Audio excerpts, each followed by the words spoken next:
My daughter-in-law insisted we take separate cars. When I buckled my seatbelt, my grandson slipped a note into my hand. "Don't follow. It's a trap." In that instant, I felt my blood run cold. The paper trembled between my fingers as I watched Sarah's perfectly manicured hand wave goodbye through her BMW window. That same smile I had trusted for 15 years now seeming like a mask hiding something sinister.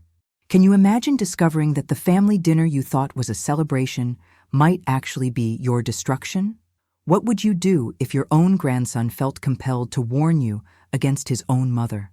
I sat there in my driveway, engine running, watching their taillights disappear around the corner.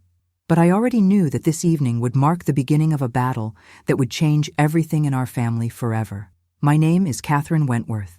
At 68, I had built a successful career as a corporate lawyer before retiring 5 years ago. I thought I was entering the golden years of my life, surrounded by family, enjoying the fruits of decades of hard work. I had raised my son Michael as a single mother after his father died when he was 12, sacrificing countless opportunities to ensure he had every advantage in life. When he married Sarah, I welcomed her with open arms, even helping them with the down payment for their first house. For 15 years, I believed we were a close-knit family. Sarah would call me every Sunday, bring the kids over for holidays, ask for my advice on everything from career moves to parenting decisions. When my grandson Tommy started having trouble in school, I was the one who paid for his tutoring. When their second child, Emma, needed surgery for her appendix, I was there holding Sarah's hand in the hospital waiting room. But as I read that note again, the innocuous family dinner invitation from 3 days ago suddenly took on a different meaning. Sarah had been unusually insistent about the location, a restaurant 40 minutes away from my home in a part of town I rarely visited. She had suggested I bring my important documents, saying something about helping me organize my estate planning over dinner. At the time, it seemed thoughtful. Now, it felt calculated.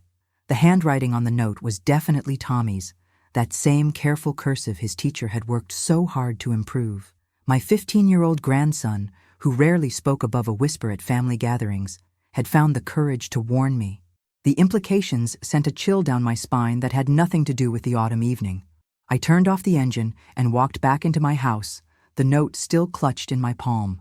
The silence felt different now, charged with possibility and dread. For the first time in years, I felt truly alone, but also strangely alert. Every instinct I had developed in 30 years of practicing law was awakening, telling me that whatever Sarah had planned for this evening required my absence from it. I moved through my house with purpose, checking the locks, drawing the curtains, and for reasons I couldn't yet articulate, I went to my home office and quietly moved my most important documents to a place Sarah had never seen. My hands were steady now, my mind clear. If this was truly a trap, then my daughter-in-law had made one crucial miscalculation. She had forgotten that before I became a devoted grandmother and mother-in-law, I was a woman who had never lost a case when someone tried to destroy what I had built. The phone rang twice that evening. Both times, it was Sarah, her voice carrying just a hint of concern masked as worry. "Katherine, we're so sorry you missed dinner. We waited for over an hour. Are you feeling all right?" But I could hear something else beneath the concern, a note of frustration, perhaps even panic. Whatever she had planned required my presence, and my absence had disrupted something important. I gave her my most grandmotherly response, apologizing for forgetting and claiming a sudden headache. But as I hung up the phone, I was already planning my next move. Tomorrow, I would begin to discover exactly what kind of trap my beloved daughter-in-law had been preparing, and why my grandson felt compelled to save me from it. The next morning arrived with the kind of clarity that only comes after a sleepless night of planning. I had spent the hours before dawn methodically reviewing 15 years of family interactions, searching for signs I had missed. By 6 a.m., I had already made my first decision. If Sarah was planning something against me, I needed to understand the scope before she realized I was onto her. I called my son Michael at 7:30, knowing he would be having his morning coffee before heading to his accounting firm. His voice carried the usual warmth, but there was something else, a tension I had never noticed before, or perhaps had chosen not to notice. "Mom, Sarah told me you missed dinner last night. She's worried about you. I'm fine, sweetheart. Just one of those senior moments, I suppose. I let a small laugh escape, playing the role of the forgetful older woman. Tell me, what was so important that she wanted me to bring my documents? The pause was barely perceptible, but in my years of legal practice, I had learned to hear what people didn't say. Oh, you know Sarah. She's always thinking about family organization. She thought it might be nice to help you get everything in order. How thoughtful of her. I kept my voice light, grandmotherly. What kind of organization did she have in mind? Another pause. I think she mentioned something about making sure your will and estate planning were up to date. You know, so everything would be easier for the family someday. The words hit me like ice water. My will was perfectly organized, updated just 6 months ago with my longtime attorney, James Morrison. Sarah knew this because she had driven me to that appointment, insisting on being helpful. She had even sat in the waiting room, claiming she wanted to take me to lunch afterward. Michael, honey, when exactly did you and Sarah start worrying about my will? Mom, we're not worried. Sarah just thinks it's responsible planning. She's been reading about how families can avoid complications if everything is properly documented ahead of time. I could hear it now, the rehearsed quality of his words, as if he had practiced this conversation. My son, who had never shown the slightest interest in financial planning beyond his own modest investments, was suddenly concerned about estate complications. I see. And this concern developed recently? Well, you have to admit, Mom, you've been more forgetful lately. Last month you forgot Emma's piano recital, and before that, you mixed up the dates for Tommy's graduation. This was a lie, and we both knew it. I had never missed one of my grandchildren's events. In fact, I had attended Emma's piano recital and had been the one to remind Michael to bring his camera. But someone had been carefully constructing a narrative of my declining mental state, and my son was either complicit or had been manipulated into believing it. Michael, I want you to think carefully about what you just said. When did I miss Emma's piano recital? The silence stretched longer this time. Sarah said you missed it. Maybe I got confused. And Tommy's graduation that I supposedly mixed up? He's only 15, sweetheart. He won't graduate for 3 years. I could hear him processing this, the cognitive dissonance between what he believed and what reality actually was. But instead of acknowledging the contradiction, he deflected. Mom, maybe we should talk about getting you some help around the house. Sarah found this wonderful senior living community. Stop! The word came out sharper than I intended, carrying all the authority I had wielded in courtrooms for 3 decades. Michael, I need you to listen to me very carefully. I am not forgetful. I am not declining. And I am certainly not ready for senior living. Someone has been telling you things about me that simply are not true.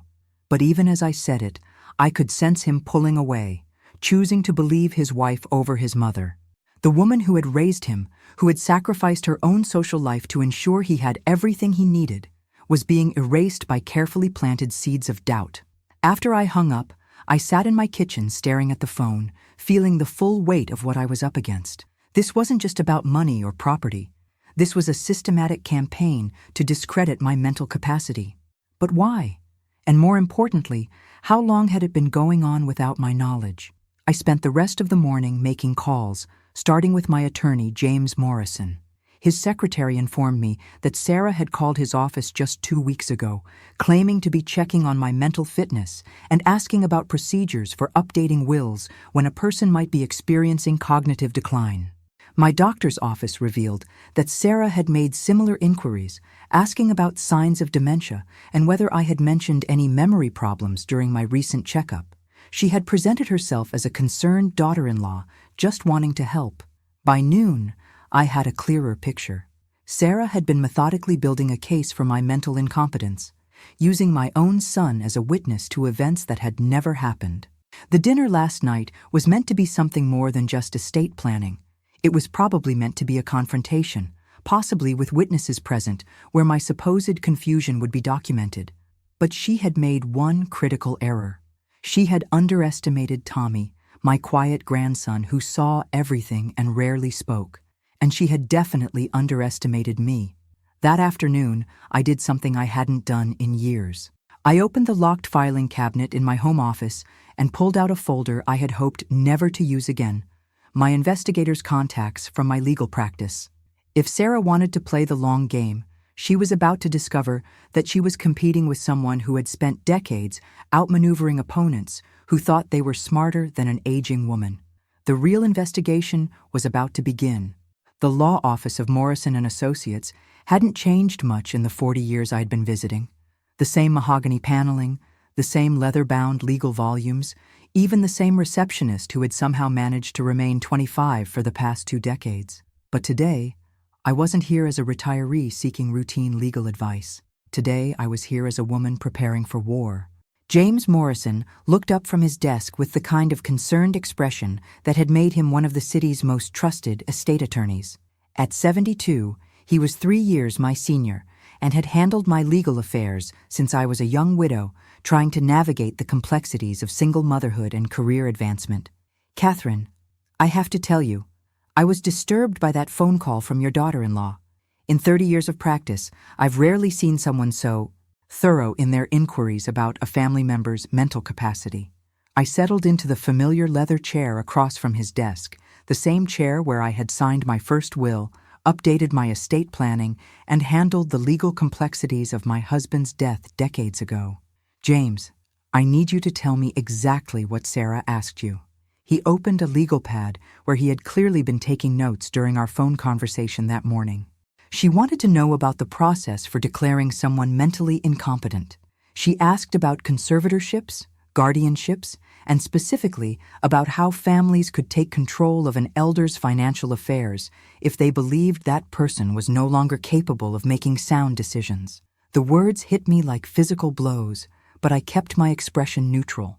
"Did she mention any specific concerns about my mental state?"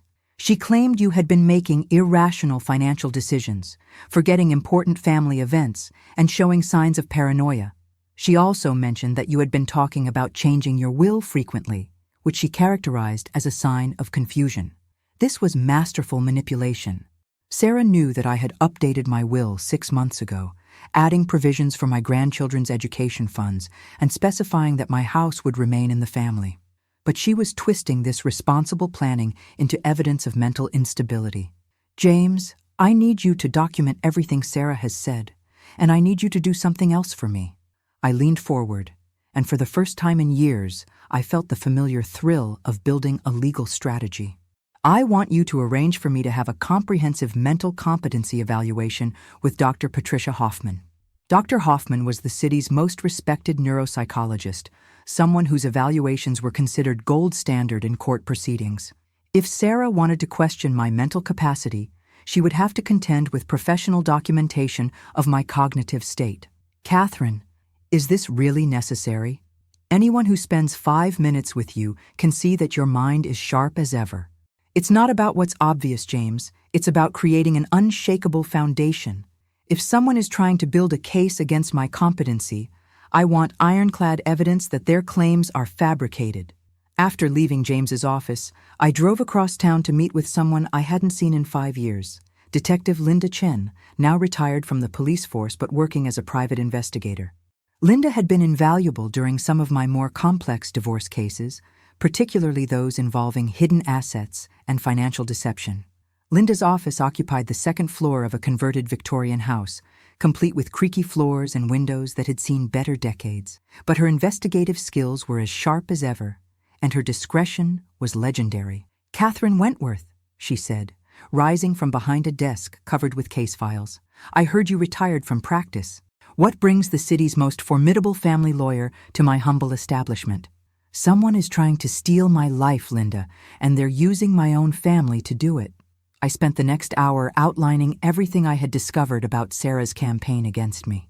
Linda listened with the focused attention that had made her one of the department's most successful detectives, occasionally asking clarifying questions, but mostly absorbing the information with professional calm.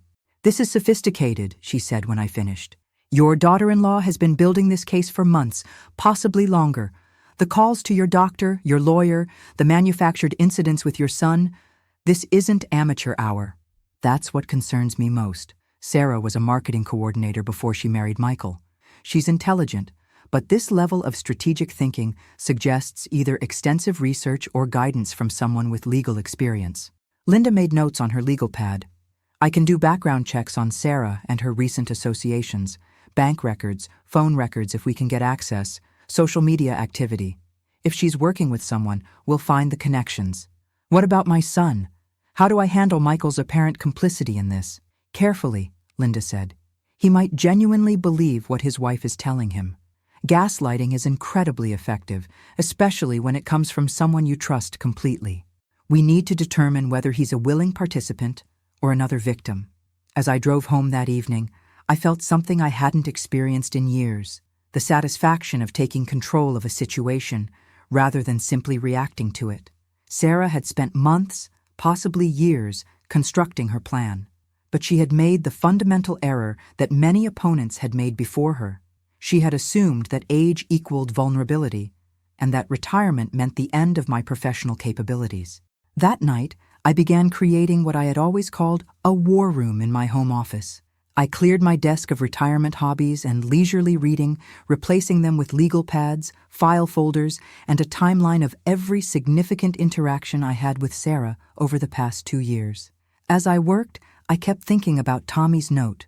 My 15-year-old grandson had risked his relationship with his mother to warn me about a trap. That kind of moral courage didn't develop in a vacuum. It suggested that he had witnessed things in his household that troubled him deeply. Tomorrow, I would begin the delicate process of reaching out to Tommy without alerting Sarah to my investigation. If my grandson had felt compelled to save me from his own mother, then he might hold the key to understanding just how deep this conspiracy actually ran. The game had begun in earnest, and for the first time since reading that warning note, I felt confident about the outcome. Sarah might have underestimated her opponent, but I had never underestimated the power of thorough preparation and strategic thinking. The next morning, I did something that would have seemed perfectly natural 3 days ago, but now felt like a covert operation. I called my grandson Tommy directly. I had given him his first cell phone for his 13th birthday, insisting that grandparents and grandchildren should be able to communicate without going through parents. At the time, Sarah had laughed and called it Katherine spoiling again. Now I understood it might have been one of the smartest investments I had ever made. Tommy answered on the second ring, his voice cautious. "Hi, Grandma Kay." "Hello, sweetheart. I was wondering if you'd like to have lunch with me today. Just the two of us. I could pick you up after school." The pause stretched long enough that I wondered if Sarah had already discovered his warning and forbidden contact with me. But finally he spoke. "Can we go somewhere my mom doesn't usually go?" The question confirmed my worst fears and gave me hope simultaneously. Tommy knew his mother was monitoring his activities, but he was willing to meet with me anyway. How about that little diner on Maple Street? The one with the terrible coffee but excellent apple pie? Perfect. I'll wait by the back entrance of the school. 3:15? At exactly 3:15, I watched my grandson emerge from Jefferson High School through a side exit I hadn't even known existed. At 15, Tommy had inherited his grandfather's tall frame and his father's thoughtful eyes, but there was something in his posture that spoke of carrying burdens too heavy for his age. He slid into the passenger seat of my car and immediately pulled out his phone, turning it completely off, not just silent, but powered down. The action was so adult, so deliberately cautious, that I felt my heart break a little for the childhood this situation had stolen from him. "Grandma Kay, before we go anywhere, I need to tell you something important. Mom has been tracking my phone. She knows where I go, who I call, everything. She thinks I don't know, but I figured it out months ago." We drove to Murphy's Diner in relative silence, both of us scanning the parking lot like spies checking for surveillance. Once we were seated in a corner booth with our backs to the wall, a habit from my legal days that apparently hadn't faded, Tommy finally began to speak. "I've been wanting to talk to someone about this for months, but I didn't know who to trust. Mom made me promise never to discuss family business with anyone, especially you." "Why especially me?" Tommy's hands twisted around his water glass. "She says you're getting senile, and that you might accidentally hurt the family by talking to the wrong people about private things. She says your memory problems make you dangerous." The systematic nature of Sarah's manipulation was breathtaking. She hadn't just been working on Michael and the professionals around me. She had been preparing my own grandchildren to view me as a liability.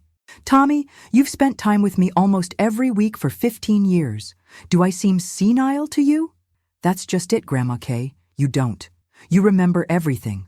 My friends' names, my test scores, conversations we had years ago.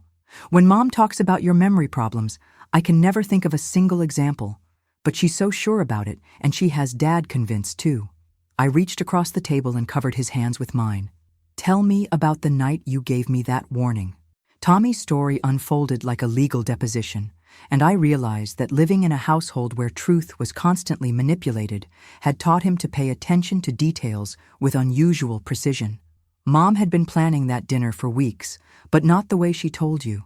She had been making phone calls in her car, talking about the intervention and how important it was that you brought your documents. She kept saying things like, once we have everything documented, we can move forward with the process. Did you hear who she was talking to? A man. Someone she called Richard. I think he's a lawyer because she kept asking about legal procedures and timelines. Richard. I made a mental note to have Linda Chen investigate any Richard connected to Sarah, particularly attorneys specializing in elder law or conservatorships. But the scariest part was the night before the dinner. I heard Mom and Dad talking in their bedroom. Mom was coaching Dad on what to say about your memory problems. She had this list of incidents that supposedly proved you were becoming incompetent, and she was making sure Dad could tell the same stories she was going to tell. What kind of stories? Things that never happened. She had Dad believing that you forgot Emma's birthday last month, but I was there when you called Emma on the exact right day. She convinced him that you had gotten lost driving to our house, but you've never gotten lost coming to see us.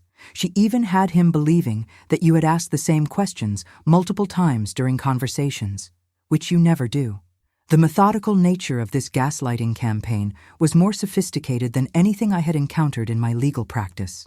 Sarah had been systematically rewriting history, creating false memories in my son's mind while simultaneously building a documentary case for my incompetence with outside professionals. Tommy, why did you decide to warn me? His young face showed a maturity that broke my heart. Because I love you, and because I know right from wrong, and also because I heard Mom on the phone with Richard the day before the dinner. She said something about how, after tonight, things would move quickly, and that by Christmas, the house would be in the family's name, but under proper management. The house.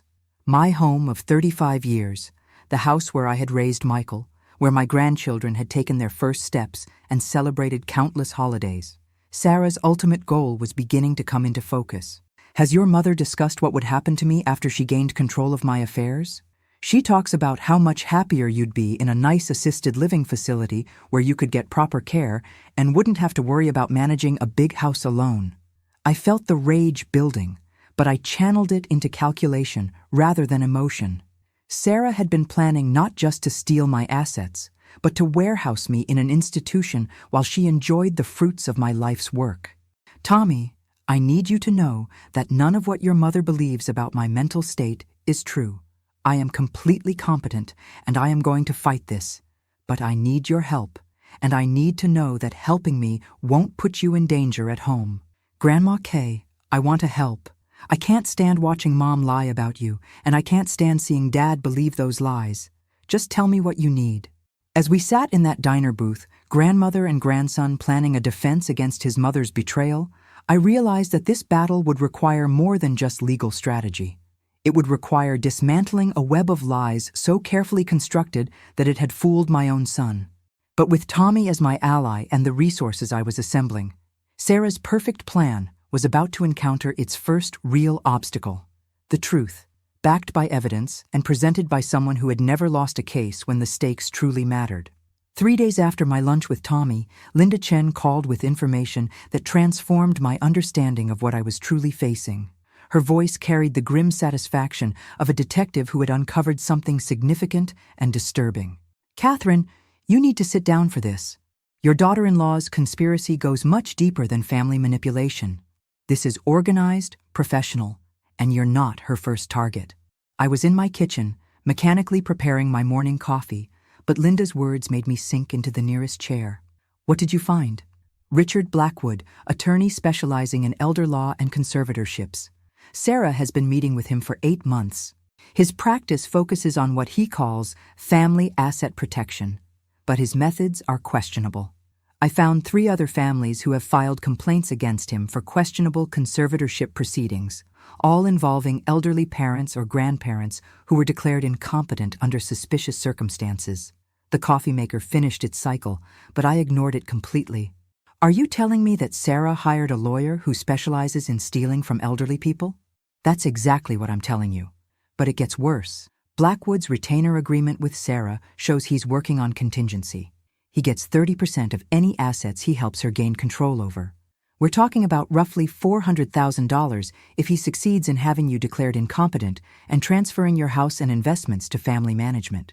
$400,000. My modest retirement portfolio and the house I had spent decades paying for represented a fortune to people willing to destroy an elderly woman's life to get it. Linda, how did you get access to retainer agreements? Let's just say that Blackwood's office security is as questionable as his ethics. But Katherine, there's more. Sarah didn't just randomly find this attorney. She was referred to him by someone named Patricia Morrison. Any relation to your James Morrison? The name hit me like a physical blow. Patricia is James's daughter. She's a paralegal at a different firm. But even as I said it, pieces were falling into place with horrible clarity. Patricia Morrison had access to her father's client files, including information about my financial situation, my family dynamics, and most importantly, my complete trust in her father's discretion. I think we've found Sarah's inside source, Linda said quietly. Patricia Morrison has gambling debts, serious ones, the kind that make people do desperate things for money. I spent the rest of that morning in a state of controlled fury, pacing my house like a caged animal while my mind raced through the implications.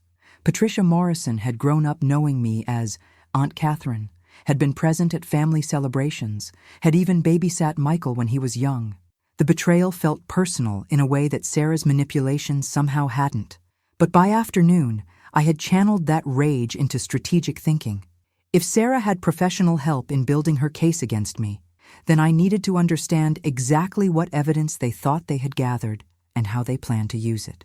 I called James Morrison and asked for an immediate meeting, but this time I was specific about privacy requirements. James, I need to meet with you somewhere other than your office, and I need you to come alone. We met at the law library downtown, in a private study room where attorney-client privilege was beyond question.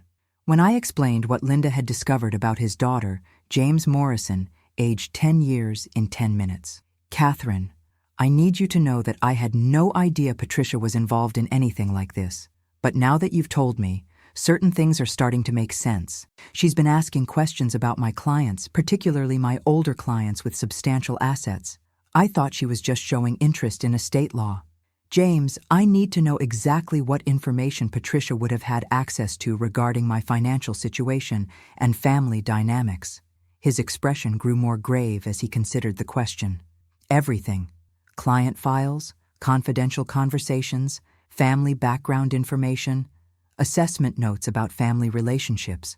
Katherine, if Patricia has been sharing information with this Blackwood character, they would know exactly how to build a case against your competency, including knowledge of my relationship with my son and grandchildren, including detailed notes about Michael's financial dependence on you over the years, your concerns about Sarah's spending habits, and yes, your close relationship with your grandchildren.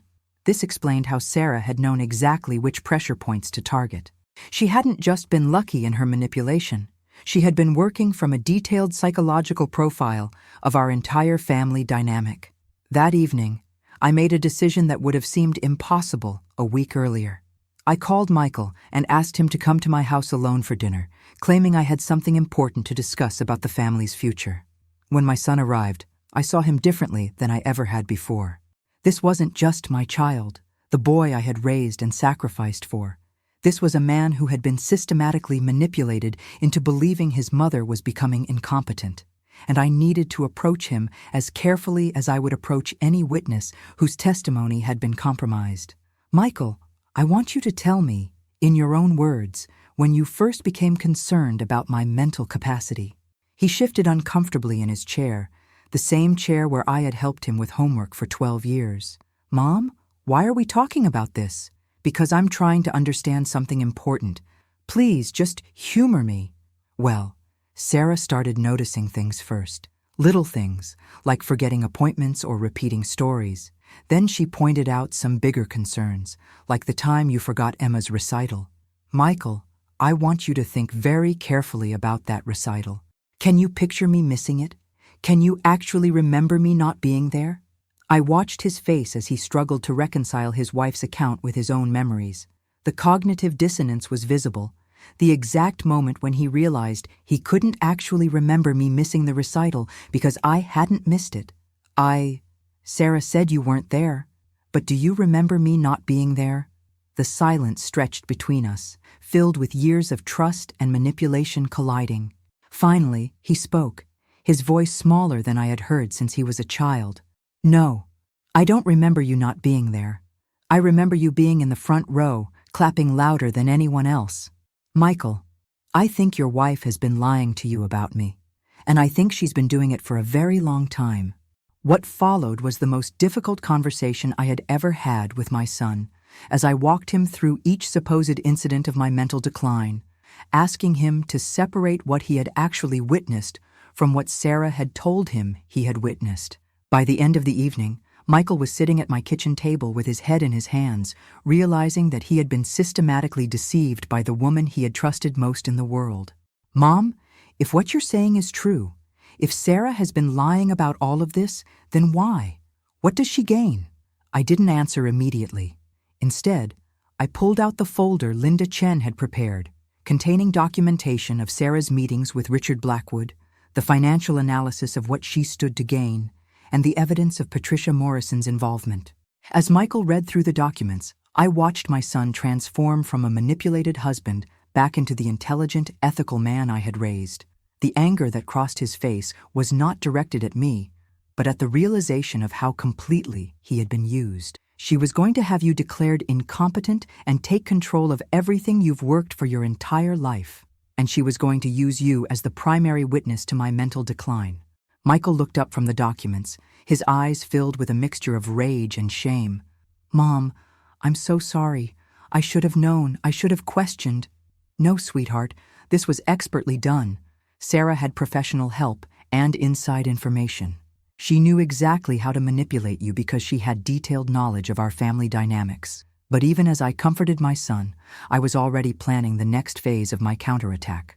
Sarah thought she had been clever, building her case slowly and carefully, but she had made one crucial error.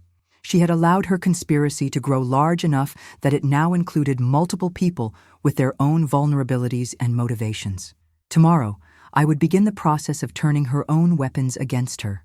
The next morning, I woke with the clarity that comes from having a plan.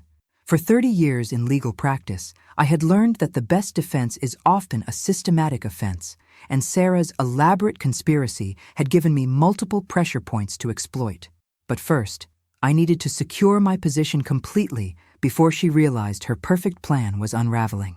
My first call was to Dr. Patricia Hoffman's office, where I scheduled the comprehensive mental competency evaluation James Morrison had recommended. But I also made an additional request that would prove crucial later. Dr. Hoffman, I need this evaluation to be as thorough as possible, and I need you to document not just my current mental state, but any signs that I might be subject to psychological manipulation or undue influence from family members. Dr. Hoffman, who had conducted hundreds of competency evaluations in her career, understood immediately. Mrs. Wentworth, are you concerned that someone might be attempting to manipulate perceptions of your mental capacity? I'm concerned that someone has been systematically building a false case for my incompetence, and I need professional documentation that proves not only my competency, but also that I'm capable of recognizing and resisting manipulation. The evaluation was scheduled for the following week, giving me time to execute the more delicate aspects of my plan. My second call was to Michael, who had spent the night processing the revelation about his wife's betrayal. His voice carried a controlled anger I had rarely heard from him. Mom, I've been thinking about this all night. If we're going to stop Sarah, we need to be strategic. She can't know that I know about her plan until we're ready to confront her completely. I felt a surge of pride at my son's tactical thinking. The boy I had raised to be ethical and thoughtful was now applying those same qualities to protecting his family from his wife's betrayal. Michael, I need you to continue acting normally with Sarah, but I also need you to start documenting everything she says about me or about her plans for the family's future. Can you do that without arousing her suspicion? I think so. And Mom, there's something else. Sarah keeps important papers in a locked box in our bedroom closet. If there are documents related to this Blackwood attorney or her plans, they would be in there. Absolutely not, Michael. We cannot and will not break into her private papers. Everything we do has to be completely legal and ethical, or we become no better than she is. But even as I said it, I was thinking about the legal ways to obtain the evidence I needed. Linda Chen had already demonstrated that Richard Blackwood's office security was questionable. If Sarah had been careless with her communications, there might be other ways to document her conspiracy. That afternoon, I drove to the offices of Morrison & Associates for what would be my last meeting with James Morrison as my attorney. The situation with his daughter Patricia meant he could no longer represent me without a conflict of interest, but he could help me transition to new representation. Katherine, I've spoken with Patricia. She's agreed to cooperate fully in exchange for not having this matter reported to the state bar. She's also agreed to provide testimony about her communications with Sarah and this Blackwood character. What did she tell you about the scope of Sarah's planning? James consulted his notes with the careful precision that had made him one of the city's most respected attorneys. According to Patricia, Sarah first approached her 6 months ago, claiming concern about your mental state and asking about legal options for family members who were worried about an elderly relative. Patricia provided information about conservatorship procedures, thinking she was helping a concerned daughter-in-law. When did Patricia realize she was being used for something more sinister? When Sarah started asking for specific information about your assets, your relationship with Michael, and your grandchildren. Patricia says Sarah was particularly interested in whether you had ever expressed any concerns about Sarah's financial management or spending habits. This was crucial information. Sarah hadn't just been planning to steal my assets. She had been specifically concerned that I might have documented concerns about her behavior that could undermine her credibility as my caretaker. James, did I ever express such concerns to you or Patricia? Not formally, but you did mention in passing that you were surprised by how expensive Michael and Sarah's lifestyle had become relative to Michael's income as an accountant. I had made that observation more than a year ago, noting that their new cars, expensive vacations, and home renovations seemed inconsistent with what I knew about Michael's salary. At the time, it had been casual conversation, but Sarah had somehow learned about my concerns and identified them as a threat to her plans. After leaving James's office, I drove to Linda Chen's Victorian headquarters for an update on her investigation. Linda's findings over the past week had transformed my understanding of just how many people had been affected by Richard Blackwood's questionable practices. Katherine, I've identified 4 other families who have been victimized by Blackwood's conservatorship schemes. 2 cases are still in litigation. One resulted in criminal charges that were later dropped, and one elderly gentleman died before his family could challenge the conservatorship. In every case, Blackwood worked with a family member who stood to benefit financially from gaining control of the elder's assets. Are any of these families willing to testify about Blackwood's methods? 2 of them are eager to testify. They've been waiting for someone with the resources and legal knowledge to challenge Blackwood effectively. Your case could be the key to exposing his entire operation. But Linda's most important discovery was yet to come. Katherine, I also found something interesting about Sarah's finances. Over the past year, she's made several large cash deposits that are inconsistent with Michael's known income. I think she might already be stealing from you in ways you haven't discovered yet. The possibility that Sarah had already been accessing my accounts was something I hadn't considered, but it made perfect sense. If she was planning to eventually gain legal control of my finances, she might have been testing the waters with smaller, unauthorized transactions. That evening, I spent 3 hours reviewing my bank statements and investment accounts with the careful attention to detail that had made me successful in complex litigation. What I found made my blood run cold. Over the past 8 months, there had been 11 transactions that I couldn't account for. Nothing dramatic enough to trigger my attention during routine account reviews, but collectively representing nearly $15,000 in unauthorized access to my accounts. The transactions were sophisticated, small enough to avoid notice, spaced irregularly to avoid patterns, and always leaving my accounts with sufficient balances to avoid triggering low balance alerts. Sarah had been stealing from me for months, using the access I had given her during my minor surgery recovery the previous winter. I had trusted her with temporary access to help manage my bills while I was recovering, and she had apparently been using that access ever since. But instead of rage, I felt something far more dangerous: calculation. Sarah had just provided me with documented evidence of financial elder abuse, a felony in our state that carried serious criminal penalties. More importantly, her theft demonstrated a pattern of deception that would completely undermine any claim she might make about being a trustworthy caretaker for my affairs. As I sat in my home office that night, surrounded by evidence of my daughter-in-law's betrayal, I began crafting the legal strategy that would not only protect me from her conspiracy, but ensure that she faced the full consequences of her actions. The game she had started with manipulation and lies was about to become a battle fought with evidence, law, and the kind of strategic thinking that had never failed me in 3 decades of practice. Sarah thought she was playing chess with a vulnerable elderly woman. She was about to discover she had challenged a master who was just beginning to deploy her pieces. By the beginning of the second week, I had assembled what any prosecutor would recognize as an airtight case. Dr.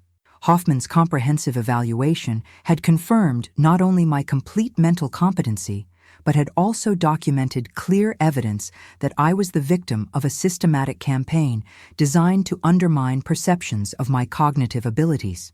The report used terms like deliberate psychological manipulation and coordinated gaslighting, language that would carry significant weight in any legal proceeding. But documentation was only the first phase of my strategy. The second phase required something more delicate, creating an opportunity for Sarah to expose herself completely while thinking she was finally achieving her goal. I called Michael that Tuesday morning with a proposal that would require him to give the performance of his life. "Son, I think it's time for me to have that family discussion Sarah has been suggesting. I want to invite her and the children over for dinner this Saturday, and I want to tell them that I've been thinking about their concerns regarding my memory and my ability to manage my affairs independently." Michael understood immediately. "You want to make Sarah think she's won?" "I want to make Sarah think she's so close to winning that she becomes careless. People make mistakes when they believe victory is inevitable." But before I could spring that trap, I needed to ensure that every possible piece of evidence was secured and that Sarah's co-conspirators understood their legal exposure. Linda Chen had arranged a meeting with Patricia Morrison that would determine whether James's daughter would be an asset or a liability in the coming confrontation. Patricia Morrison met us at a coffee shop downtown, looking every day of her 38 years and carrying the unmistakable burden of someone who had made terrible decisions and now faced their consequences. When she spoke, her voice carried the flat affect of someone who had been rehearsing this conversation for days. "Mrs. Wentworth, I want you to know that I never intended for things to go this far. When Sarah first approached me, she seemed genuinely concerned about your well-being. Patricia, I need you to tell me exactly when you realized that Sarah's concerns were fabricated." "About 3 months ago, when she started asking for specific financial information that had nothing to do with your mental capacity.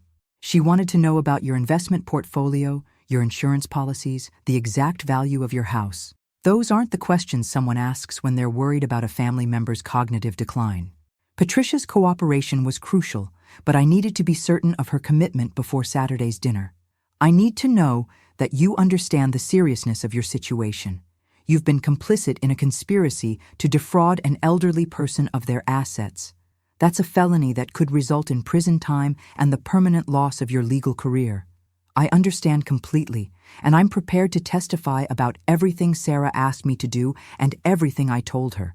I have copies of all our communications, including text messages where she specifically asked me to help her build a case for your incompetence." This was better than I had hoped. Sarah's own communications would provide documentary evidence of her intent to commit fraud, evidence that couldn't be dismissed or explained away. But Patricia had one more piece of information that transformed my entire understanding of the timeline. Mrs. Wentworth, there's something else you need to know. Sarah didn't just start planning this recently. She's been asking questions about elderly incapacity and family financial control for almost 2 years. This has been a long-term project for her. 2 years. While I had been enjoying what I thought were the golden years of retirement, while I had been celebrating family dinners and holiday gatherings, Sarah had been systematically planning to destroy my independence and steal everything I had worked for my entire life. That afternoon, I made the most difficult phone call of this entire ordeal. I called Tommy directly and asked him to meet me one more time before the Saturday dinner. We met at the same diner, and this time, Tommy brought something I hadn't expected. A notebook where he had been documenting his mother's behavior and statements over the past several months. Grandma Kay, after our last conversation, I started writing down everything Mom said about you and about her plans for the family. I thought you might need evidence. I opened Tommy's notebook with hands that weren't quite steady, and what I read there broke my heart and steeled my resolve simultaneously. My 15-year-old grandson had documented months of Sarah's statements about my supposed mental decline, her discussions with Richard, and most damaging of all, her private comments about how much better life would be once she didn't have to pretend to care about the old woman's opinions. Tommy, this notebook could be crucial evidence, but I need you to understand that if I use this information, your mother will know that you've been documenting her behavior. Are you prepared for those consequences? Tommy's young face showed a determination that reminded me of myself at his age, facing down playground bullies with nothing but conviction and intelligence. Grandma Kay, I can't stand living in a house where my mother lies about someone I love. If helping you means she gets angry with me, then that's better than staying silent while she hurts you. That evening, I finalized the arrangements for Saturday's dinner with the precision of a military campaign. Michael would arrive early to help with preparations, giving us time to coordinate our approach. The children would be present because their reactions would be genuine, and Sarah would be more confident with witnesses who she believed supported her narrative. But most importantly, Linda Chen would be positioned outside the house with audio recording equipment that could capture everything said through the thin walls of my 1960s-era home. In our state, recording conversations in your own home was completely legal, even if the other participants were unaware of the recording. Friday night, I lay in bed staring at the ceiling, thinking about the woman who had called me Mom for 15 years, who had cried on my shoulder when she miscarried between Tommy and Emma, who had asked my advice about everything from career decisions to parenting challenges. How long had those tears been calculated? How many of those heartfelt conversations had been reconnaissance missions designed to identify my vulnerabilities? But I also thought about Tommy, my brave grandson who had risked everything to warn me of danger. And I thought about Michael, my son, who had been systematically deceived, but who had found the strength to face the truth when confronted with evidence. Tomorrow night, Sarah would walk into my house believing she was finally going to achieve the goal she had been working toward for 2 years. Instead, she would discover that her intended victim had been setting a trap of her own, one baited with everything Sarah thought she wanted and designed to capture not just her confession, but her complete and utter destruction. The student was about to become the teacher, and the lesson would be one Sarah would never forget. Saturday morning arrived with the kind of crisp autumn clarity that made everything seem possible. I woke at 5 a.m., not from anxiety, but from the focused energy that had always accompanied the final preparations before a major trial. Today wasn't just about confronting Sarah. It was about orchestrating a perfect convergence of evidence, witnesses, and confession that would end her conspiracy completely. My first task was preparing the physical space. I moved through my house with deliberate intention, placing Linda Chen's recording devices in optimal locations while ensuring they remained completely invisible. The primary microphone went into the dining room light fixture directly above where Sarah always sat during family dinners. Secondary devices were positioned in the living room and kitchen, providing complete audio coverage of the areas where crucial conversations were likely to occur. At 9 a.m., Linda arrived for a final equipment check, dressed as a utility worker reading meters in the neighborhood. To any observer, she was simply another municipal employee doing routine work on a Saturday morning.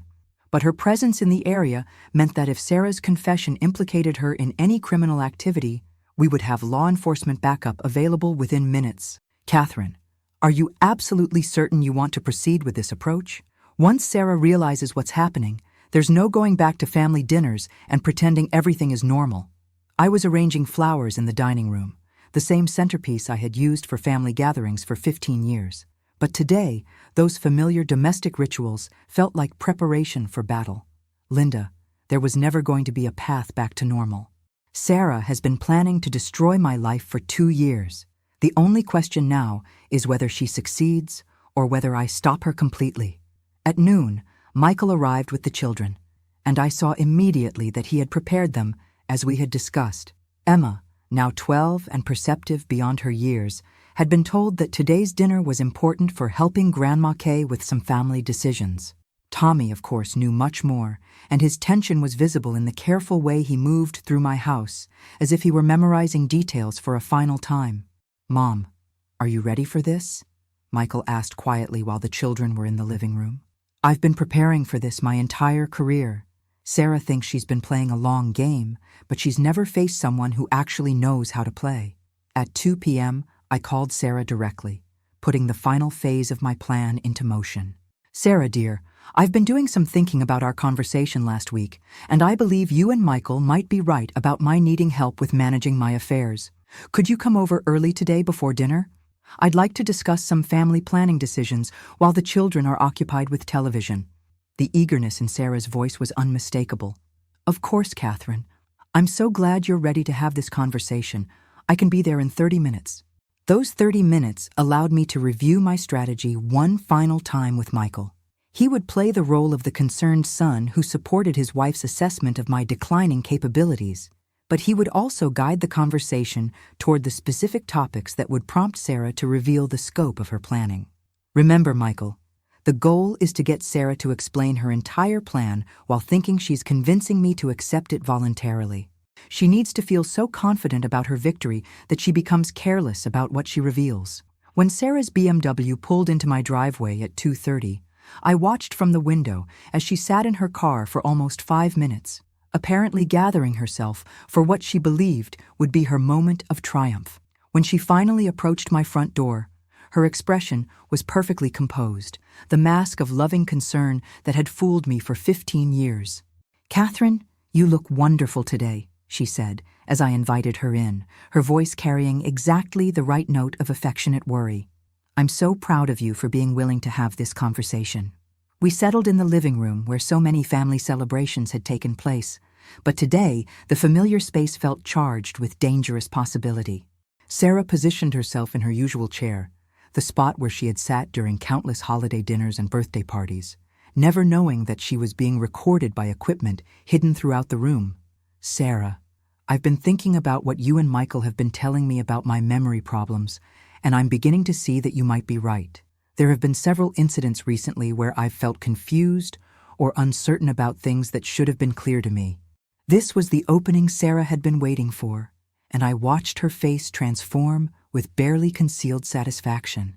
"Katherine, I want you to know how difficult this has been for Michael and me. We love you so much, and seeing you struggle with these challenges has been heartbreaking." "What kinds of struggles have you noticed?" For the next 20 minutes, Sarah provided a detailed catalog of my supposed mental decline, each fabricated incident delivered with the perfect combination of concern and documentation. She had clearly rehearsed this presentation, probably with her attorney Richard Blackwood, and she delivered it with the confidence of someone who believed her audience was completely deceived. But then I asked the question that would begin her downfall. "Sarah, if my condition continues to deteriorate, what do you think would be the best way for the family to help me?" "Well, Katherine, Michael and I have been researching options, and we think the most loving approach would be to arrange for professional management of your financial affairs while you're still capable of participating in those decisions. There are legal arrangements that would allow the family to ensure your assets are protected while you focus on your health and well-being." "What kind of legal arrangements?" Sarah leaned forward in her chair, her voice taking on the tone of someone explaining complex concepts to a confused elderly person. "It's called a conservatorship, Katherine. It would allow Michael and me to make sure your bills are paid, your investments are properly managed, and your future care needs are planned for. You would still have input on major decisions, but you wouldn't have to worry about the day-to-day financial management that has been causing you so much stress. There it was, the first explicit admission of her plan to gain legal control of my assets. But I needed more detail, more complete evidence of her intentions and methods. Have you discussed this with any professionals? Actually, yes.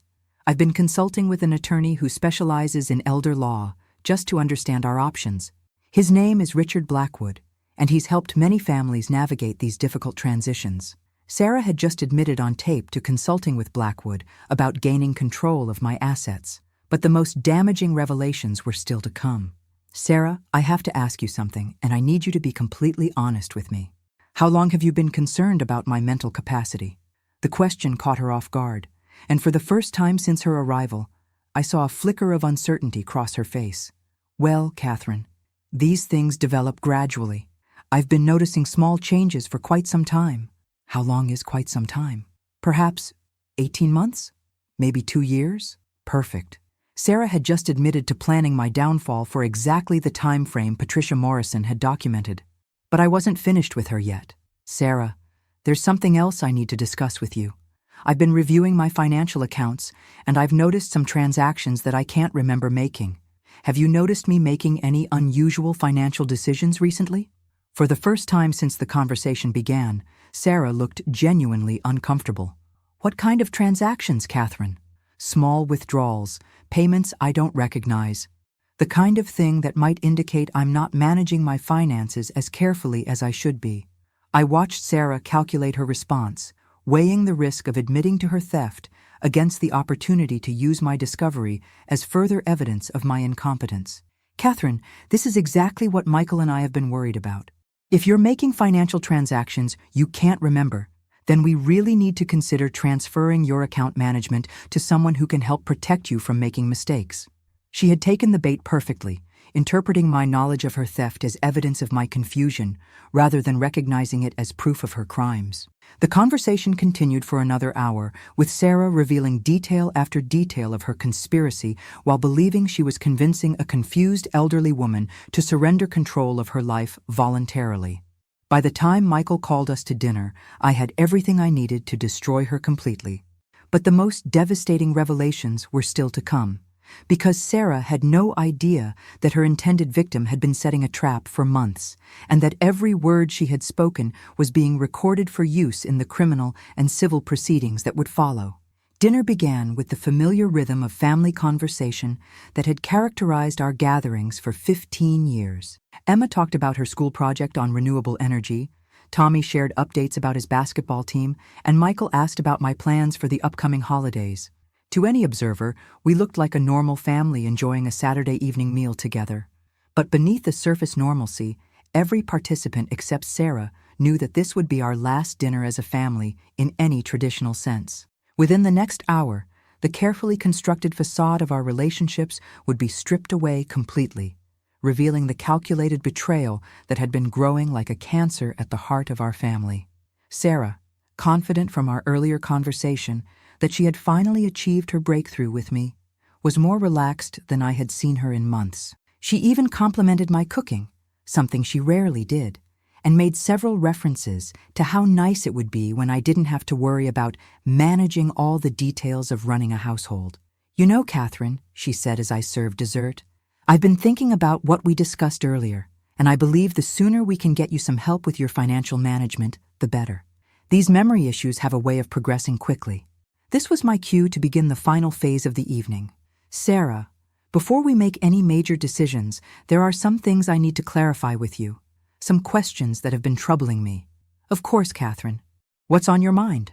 I had rehearsed this moment dozens of times, but sitting across from the woman who had called me Mom for 15 years, preparing to destroy her completely, still required every ounce of emotional control I had developed in 3 decades of legal practice.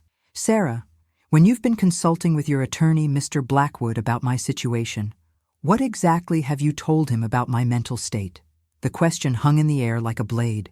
Sarah's fork paused halfway to her mouth, and I saw the exact moment when she realized that I knew far more than I had been revealing. Katherine, I'm not sure I understand what you're asking. I'm asking what specific evidence you've provided to Richard Blackwood to support your claim that I'm mentally incompetent and need a conservatorship. The silence that followed was complete.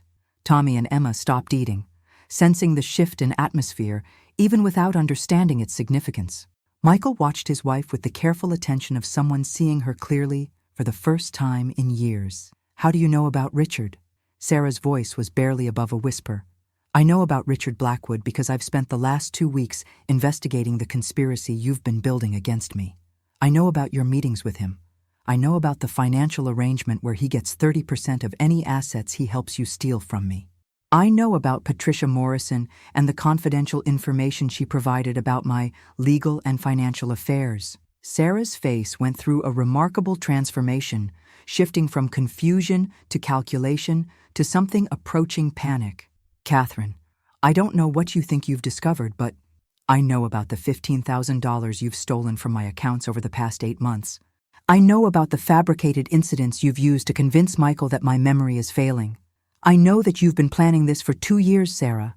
2 years of family dinners and holiday celebrations, while you systematically planned to destroy my life. Sarah stood up from the table so quickly that her chair fell backward. You can't prove any of that. Actually, I can prove all of it. Bank records, attorney retainer agreements, documented communications with Patricia Morrison, and most importantly, your complete confession from our conversation this afternoon. Every word you've spoken in this house today has been recorded, Sarah. Every admission, every detail of your conspiracy, every moment when you thought you were manipulating a confused elderly woman. The realization hit Sarah like a physical blow. She looked around the dining room as if seeing it for the first time, suddenly aware that the familiar space had become a carefully constructed trap. That's illegal. You can't record someone without their knowledge. Actually, in this state, I can record any conversation that takes place in my own home. But more importantly, Sarah, you've just confessed to elder abuse, financial fraud, and conspiracy to commit theft. Those are felonies that carry prison sentences. Michael finally spoke, his voice carrying a mixture of disgust and heartbreak. Sarah, how could you do this? How could you lie to me about my own mother for months? Michael, don't listen to her. She's confused, she's paranoid. No, Sarah. Tommy's young voice cut through her desperation with startling clarity. Grandma Kay isn't confused. You've been lying about her for as long as I can remember, and I've been writing it all down. Tommy pulled out his notebook, the same one he had shown me at the diner, and placed it on the table. Everything you've said about Grandma Kay's memory problems, every conversation with your lawyer friend, every time you talked about how much money the family would have when you got control of her accounts. It's all here. Sarah stared at her son with an expression of complete shock. Tommy, you've been spying on me. I've been protecting someone I love from someone who was trying to hurt her. The moral clarity of my 15-year-old grandson's statement seemed to break something in Sarah. She sank back into her chair, but her expression was hardening from panic into something more dangerous. You think you're so clever, don't you, Katherine? You think you've outmaneuvered me completely, but you have no idea what you've just destroyed. This family needed what I was trying to do. Michael's accounting practice is failing. We're drowning in debt. The children's college funds are empty because we had to use them to keep the house. I wasn't stealing from you. I was trying to save this family. By committing fraud against an elderly woman who has supported your family financially for 15 years? By securing our children's future. You're 68 years old, Katherine. How many more years are you going to live in that big house, hoarding resources that could transform Tommy and Emma's lives? I was trying to make sure those resources actually benefited the people you claim to love. The naked selfishness of Sarah's justification was breathtaking, but it was also the final piece of evidence I needed. She had just admitted on tape that her conspiracy was motivated by greed rather than genuine concern for my welfare. Sarah, you seem to be under the impression that my money belongs to your family. Let me clarify something for you. I worked for 30 years to build the resources I have. I supported Michael through college and law school. I helped you buy your first house. I paid for the children's medical expenses, their tutoring, their activities. I have given your family hundreds of thousands of dollars over the years, freely and lovingly. But those resources are mine to give, not yours to take. And what happens to all of that when you die? Are you planning to take it with you? I smiled for the first time since the conversation began, and I saw Sarah recognize that smile from the woman who had never lost a case in 30 years of practice. Sarah, my will provides generously for Michael and the children, but as of this morning, it no longer provides anything for you. And after tonight's confession, I'll be modifying it to ensure that any resources intended for my grandchildren are held in trust, protected from anyone who might try to steal them in the future. Sarah's face went completely white. You can't do that. I can do whatever I choose with my own assets, Sarah, just as I can choose to press criminal charges for the money you've already stolen and civil charges for the attempted fraud you've been planning.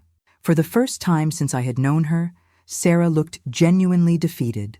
But I wasn't finished with her yet.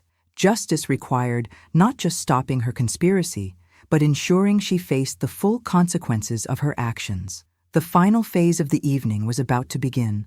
What happened next would remain burned into my memory forever, not because it was shocking, but because it revealed the true Sarah in a way that 15 years of family gatherings never had. When people are cornered, when their carefully constructed plans crumble completely, they show you exactly who they really are beneath all the pretense. Sarah stood up again, but this time her movements were deliberate rather than panicked.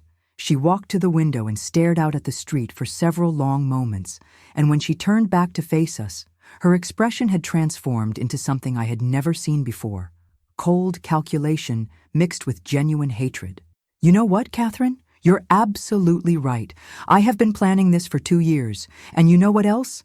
I don't regret a single moment of it.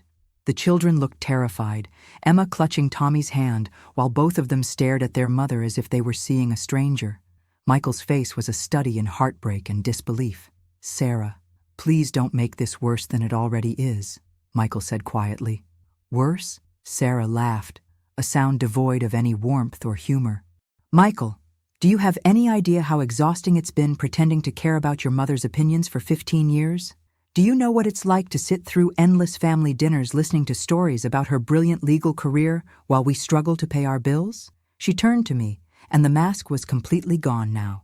You act so generous, Katherine, but your generosity always came with conditions.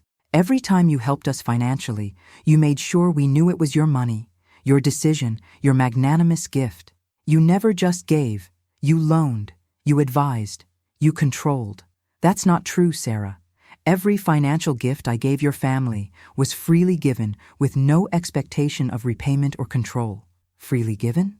Katherine, you paid for Tommy's tutoring, but insisted on choosing the tutor. You helped with Emma's medical bills, but demanded detailed reports from every doctor's appointment. You contributed to our house down payment, but had opinions about every neighborhood we considered. Nothing was ever free with you. I felt the sting of her words, because there was a grain of truth in them. I had been involved in decisions that affected money I contributed, but I had always believed I was being helpful rather than controlling. But Sarah wasn't finished. And Michael, my dear husband, you've been so completely under your mother's influence that you've never noticed how she undermines me in subtle ways. She questions my parenting decisions. She makes suggestions about my career choices. She even has opinions about how I decorate our home. For 15 years, I've had to get approval from my mother-in-law for every major decision in my own life. Michael looked stricken. Sarah, that's not how I saw it. Mom was just trying to help. Help? Michael, when was the last time you made a decision without consulting your mother first? When was the last time you chose me over her when we disagreed about something involving the children? The accuracy of her observation hit Michael visibly, and I realized that Sarah's conspiracy hadn't emerged from pure greed. It had grown from years of resentment about family dynamics that I had been too blind to see. But understanding her motivations didn't excuse her methods. Sarah, even if your feelings about our family relationships were valid, that doesn't justify fraud, theft, and conspiracy. If you had concerns about my involvement in your family's decisions, the appropriate response would have been honest conversation, not a criminal conspiracy. Honest conversation? Sarah's voice rose to nearly a shout. Katherine, when have you ever responded well to honest conversation that challenged your authority? When Tommy was struggling in school, I suggested a different approach than the tutoring you insisted on. You dismissed my concerns completely and went ahead with your plan. When Emma was having social difficulties, I wanted to handle it privately, but you brought in child psychologists and counselors without even consulting me. You don't have conversations, Katherine. You issue pronouncements and expect compliance. Tommy spoke up, his young voice cutting through the adult conflict with uncomfortable clarity. Mom, that's not fair. Grandma Kay helped me when nobody else could figure out why I was having trouble reading, and Dr. Martinez helped Emma make friends when she was too shy to talk to anyone at school. Sarah turned on her son with a fury that made everyone at the table recoil. Tommy, you don't understand adult relationships. You don't understand how your grandmother has systematically replaced me as the primary influence in your life. Sarah, stop. Michael's voice carried an authority I had rarely heard from him. Whatever issues you've had with family dynamics, you've just admitted to planning criminal fraud against my mother. You've stolen money from her accounts. You've tried to have her declared mentally incompetent so you could control her assets. Those aren't relationship problems, Sarah. Those are crimes. Crimes? Sarah laughed again, that same cold sound. Michael, your mother has been committing emotional crimes against this family for years. She's manipulated you into choosing her over me in every significant decision. She's turned our children into her allies instead of mine. She's used her money as a weapon to control every aspect of our lives.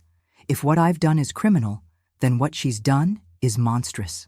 I had listened to Sarah's accusations with growing understanding of the resentment that had fueled her conspiracy. But this attack on my relationship with my grandchildren crossed a line that I wouldn't allow. Sarah, my relationship with Tommy and Emma is based on love, support, and genuine concern for their welfare. If they trust me, it's because I've earned that trust through years of being present for them when they needed help. If they come to me with problems, it's because I listen to them without judgment and help them find solutions. That's not manipulation. That's what grandparents are supposed to do. And what about what mothers are supposed to do? How am I supposed to parent my own children when they run to Grandma Kay every time I try to set boundaries or enforce rules? Tommy's voice was small but clear. Mom, we don't run to Grandma Kay because you set rules. We talk to her because she helps us understand why rules are important instead of just punishing us when we break them. The simple honesty of my grandson's words seemed to deflate some of Sarah's rage, but what replaced it was even more disturbing, a look of complete defeat mixed with bitter resentment. Fine, she said quietly. You win, Katherine. You've always won. You'll press your criminal charges, you'll destroy my reputation, you'll probably break up my marriage, and you'll get to keep being the perfect grandmother while I become the villain in the family story. Sarah, the only person who made you a villain in this story is you. I didn't create your conspiracy. You did. I didn't steal money from family accounts. You did. I didn't lie to professionals about anyone's mental capacity. You did. But even as I spoke the words, I felt the weight of her earlier accusations. Had I been controlling? Had I used my financial resources to maintain inappropriate influence over family decisions? The questions would haunt me long after this confrontation ended. Sarah moved toward the dining room door, but she turned back for one final statement that would echo in all of our minds for years to come. Katherine, you think you've protected your family tonight, but all you've really done is proven that anyone who challenges your authority gets destroyed completely. Think about that legacy when you're sitting alone in this big house, counting your money and congratulating yourself on your victory. With that, Sarah Wentworth walked out of my dining room and out of our family forever, leaving behind the wreckage of 15 years of what I had believed was love, but which had apparently been a carefully maintained performance designed to secure her family's financial future. The silence that followed her departure was complete, broken only by Emma's quiet crying and the sound of Sarah's car starting in the driveway. The week that followed Sarah's departure was unlike anything I had experienced in my 70 years of life. The silence in my house felt different, not the comfortable solitude of retirement, but the hollow quiet that comes after an explosion has destroyed everything familiar. On Monday morning, I met with my new attorney, Margaret Chen, Linda's sister, and one of the city's most respected criminal defense lawyers who had agreed to handle the prosecution side of Sarah's case. The evidence we presented was overwhelming. recorded confessions, documented financial theft, communications with Richard Blackwood, and Patricia Morrison's complete cooperation. Katherine, this is one of the most clear-cut cases of elder abuse I've ever seen, Margaret said as she reviewed the materials. Sarah's recorded admissions alone would be sufficient for conviction, but combined with the financial evidence and witness testimony, the district attorney will have no choice but to pursue felony charges. What kind of sentence is she looking at? Elder abuse with financial exploitation carries a maximum sentence of 7 years in our state. Given the premeditation, the sophistication of the scheme, and the amount of money involved, I would expect her to receive at least 3 to 4 years, assuming she doesn't accept a plea agreement. 3 to 4 years. The mother of my grandchildren, the woman who had been part of my family for 15 years, was facing prison time because of evidence I had gathered and decisions I had made. The satisfaction I had expected to feel was complicated by an unexpected sense of loss. But the criminal charges were only the beginning. Richard Blackwood's law license was under review by the state bar, with Patricia Morrison's testimony providing crucial evidence of his pattern of elder exploitation. The 3 other families Linda had identified were moving forward with their own legal actions, using my case as a template for challenging Blackwood's previous conservatorships. Patricia Morrison had accepted a plea agreement that would allow her to avoid prosecution in exchange for full cooperation and restitution of the money she had accepted from Sarah. Her legal career was over, but she would avoid the prison time that might have destroyed her family. By Wednesday, the ripple effects of Sarah's exposure were spreading throughout our community. Michael had filed for divorce, citing irreconcilable differences and Sarah's criminal behavior. The children were staying with him in the family home, while Sarah had moved in with her sister across town. But the most difficult conversation of the entire week came when Tommy asked to speak with me privately on Thursday afternoon. "Grandma Kay, I need to ask you something, and I need you to give me an honest answer." We were sitting in my living room, the same space where Sarah had confessed her crimes just days earlier, but the atmosphere was completely different, quieter, sadder, weighted with the complexity of real life rather than the clarity of good versus evil. "What do you want to know, sweetheart? Was Mom right about you being controlling? Have you been making decisions for our family that weren't really yours to make?" The question hit me harder than any of Sarah's accusations had, because it came from someone whose opinion mattered more to me than my own vindication. Tommy's moral courage had saved me from Sarah's conspiracy, but now his honesty was forcing me to examine aspects of my behavior that I had never questioned. "Tommy, that's a very mature question, and it deserves a thoughtful answer. I think your mother was right about some things. I have used my financial resources to influence family decisions, and I haven't always been as respectful of your parents' authority as I should have been. But that doesn't make what she did okay, does it? No, it doesn't. Your mother's feelings about family dynamics might have been valid, but her response was completely wrong. When families have problems, the solution is honest conversation and compromise, not fraud and deception." Tommy nodded slowly, processing the complexity of adult relationships in a way that broke my heart. At 15, he was being forced to navigate moral terrain that many adults never mastered. "Grandma Kay, do you think our family can ever be normal again?" I considered his question carefully, knowing that my answer would shape his understanding of forgiveness, justice, and the possibility of healing after betrayal. "I think our family can be honest again, Tommy, and that's more important than normal.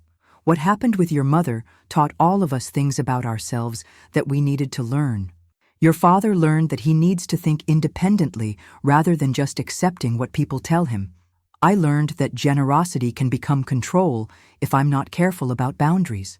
And you learned that sometimes protecting people you love requires difficult choices." What did Emma learn? Emma learned that families can survive terrible things if they face them together with truth and love. That evening, Michael came to dinner with both children, the first family meal since Saturday's confrontation. The dynamics were different, quieter, more careful, but also more genuine than they had been in years. "Mom, I owe you an apology," Michael said as we finished eating. "Not just for believing Sarah's lies about your mental capacity, but for allowing her to create a situation where you felt like you couldn't talk to me directly about family problems. Michael, you were being a loyal husband, Sarah's manipulation was sophisticated, and she had professional help. But going forward, I want you to know that you can always talk to me about anything, including concerns about my behavior or my involvement in family decisions. And Mom, I want you to know that I appreciate everything you've done for our family over the years. But Sarah was right about one thing. Sometimes your help came with more involvement than was appropriate. Going forward, I'd like us to find a better balance. This was the conversation Sarah should have initiated years ago, before resentment and greed transformed her into someone capable of elder abuse. But it was also a conversation that might not have been possible without the crisis she had created. On Friday, Sarah was formally arrested and charged with 3 felonies: elder abuse, financial exploitation, and conspiracy to commit fraud. The local newspaper covered the story, focusing on the sophisticated nature of the scheme and the cooperation between multiple professionals. But the detail that haunted me wasn't in any newspaper account. When the police arrived to arrest Sarah, she was waiting for them in her sister's living room, dressed in a business suit as if she were going to court rather than jail. Her final statement to the officers was that she regretted getting caught, but not her actions, because everything she had done was for her children's future. Even in defeat, even facing prison, Sarah maintained that her criminal conspiracy was justified by her love for Tommy and Emma. The twisted logic was breathtaking, but it was also tragic in a way that pure evil never is. That night, I sat in my home office reviewing the legal documents that would restore complete control of my financial affairs and ensure that Sarah could never again threaten my independence. But I also drafted a letter to my grandchildren that I would give them when they were older, explaining the complexity of what had happened and acknowledging the ways that family dynamics had contributed to the crisis. Justice had been served, but healing would take much longer. Sarah's conspiracy had been stopped, but the questions she had raised about my behavior would require ongoing attention and self-reflection. The battle was over, but the real work of building a healthier family was just beginning. 6 months later, I sat in the same dining room where Sarah had confessed her crimes, but everything about the space felt different. The late spring sunlight streaming through windows, I had cleaned myself, created patterns of light and shadow that seemed to represent the complexity of everything that had transpired since that autumn evening when Tommy slipped his warning into my hand. Sarah had accepted a plea agreement that sentenced her to 3 years in prison, with eligibility for parole after 18 months. Richard Blackwood had been disbarred and was facing his own criminal charges, with 2 additional families coming forward with evidence of his fraudulent conservatorship schemes. Patricia Morrison was working as a paralegal at a nonprofit legal aid clinic, rebuilding her career while making restitution payments from her modest salary. But the most significant changes were the ones that couldn't be measured in legal outcomes or financial restitution. My relationship with Michael had evolved into something more honest and respectful than it had been since his childhood. We met for lunch every Tuesday, just the 2 of us, to discuss family matters, financial concerns, and the ongoing process of healing from Sarah's betrayal. Mom, I've been thinking about what Sarah said about family dynamics, and I think there's something we need to discuss, Michael had said during our most recent lunch. I'm listening. I think she was right that I relied on you too much for major decisions. But I also think you were right that she should have talked to us directly instead of planning a criminal conspiracy.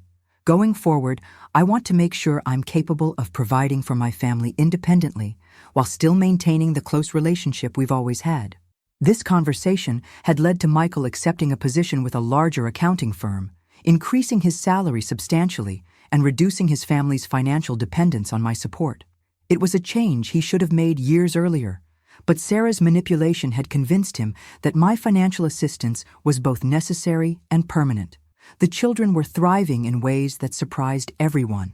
Tommy had channeled his experience with his mother's deception into a passionate interest in journalism and ethics, joining his school newspaper and writing articles about the importance of truth in public discourse. Emma had responded to the family crisis by developing a remarkable maturity and empathy, frequently checking on my emotional well-being and asking thoughtful questions about forgiveness and family loyalty. Grandma Kay, do you still love Mom? Emma had asked me just last week. I love the person I thought your mother was, sweetheart. I'm sad about the person she actually turned out to be, but I'll always love the fact that she gave me you and Tommy. Do you think she'll be different when she gets out of prison? I hope so, Emma. Prison gives people time to think about the choices they've made and the kind of person they want to be going forward. Your mother is intelligent and capable of change if she chooses to do the hard work of examining her behavior honestly. But the most profound change was in my own understanding of the difference between generosity and control. Sarah's accusations had forced me to examine decades of family relationships through a different lens, recognizing patterns of behavior that I had never questioned. I had indeed used my financial resources to influence family decisions in ways that weren't always appropriate. My contributions to Tommy's tutoring and Emma's medical care had come with expectations about methods and outcomes that had undermined Michael and Sarah's authority as parents. My help with their home purchase had included opinions about neighborhoods and property features that had made their decision-making process more complicated rather than easier. This recognition had led to difficult but necessary conversations with both children about boundaries, respect, and the difference between offering support and imposing control. Tommy, when you become an adult and start making your own decisions, I want you to know that you can always ask for my advice or assistance, but you should never feel obligated to accept either one. The same goes for Emma when she's older. But what if we make mistakes, Grandma Kay? What if we choose things you think are wrong? Then you'll learn from those mistakes the same way I learned from mine, and the same way every generation has learned since the beginning of time. Making your own mistakes is part of becoming an adult, sweetheart. My job is to love you regardless of the choices you make, not to prevent you from making choices at all.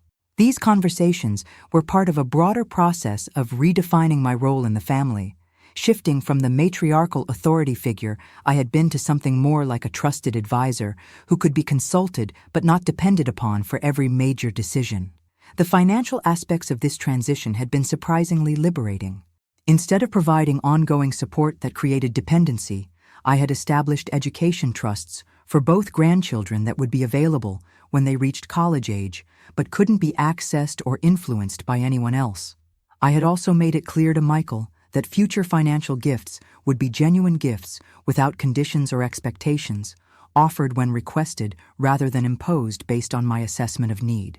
But perhaps the most important lesson from the entire experience was about the complexity of human motivation and the danger of assuming that love and manipulation couldn't coexist in the same relationship. Sarah had genuinely loved Tommy and Emma while simultaneously planning to defraud their grandmother. She had cared about Michael's well-being while systematically deceiving him about my mental capacity. Her conspiracy hadn't emerged from pure evil, but from a toxic combination of resentment, financial pressure, and the kind of gradual moral compromise that can transform ordinary people into criminals.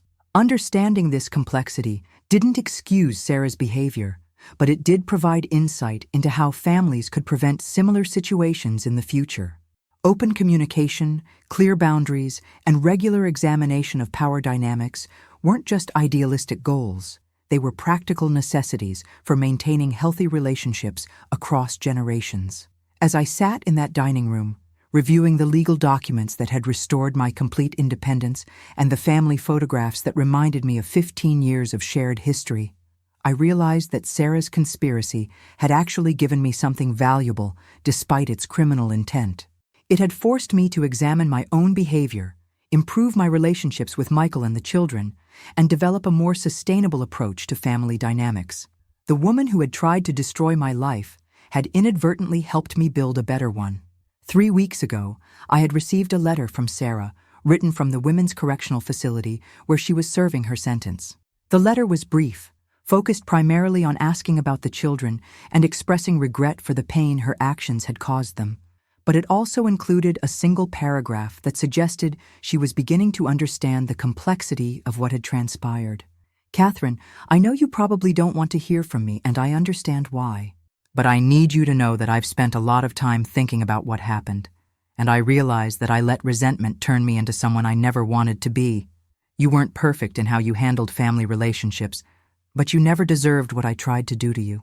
I'm sorry for betraying your trust and for putting the children through this crisis. I hope someday you'll be able to forgive me. not for my sake, but because forgiveness might help you heal from the damage I caused. I hadn't responded to the letter yet, but I had shared it with Michael and discussed the possibility of the children writing to their mother if they chose to do so. Forgiveness was a process that couldn't be rushed, but it was also a gift that ultimately benefited the forgiver more than the forgiven. As the sun set on another day in the life I had fought to protect, I felt something I hadn't experienced since reading Tommy's warning note 8 months earlier: complete peace about the future. My independence was secure, my relationships with my family were healthier than they had been in years, and I had learned lessons about myself that would make me a better person going forward. Sarah's perfect plan had been designed to steal my assets and warehouse me in an institution while she enjoyed the benefits of my life's work. Instead, her conspiracy had stripped away illusions, forced difficult conversations, and created opportunities for growth that might never have occurred without the crisis she had created. The student had indeed become the teacher, but the lesson had been more complex than simple victory over an adversary. It had been about the possibility of transformation, the importance of truth, and the resilience of love in the face of betrayal. At 68, I was beginning the most honest and fulfilling chapter of my life, surrounded by family members who valued truth over comfort and love over convenience. That was a victory worth fighting for, and a legacy worth protecting.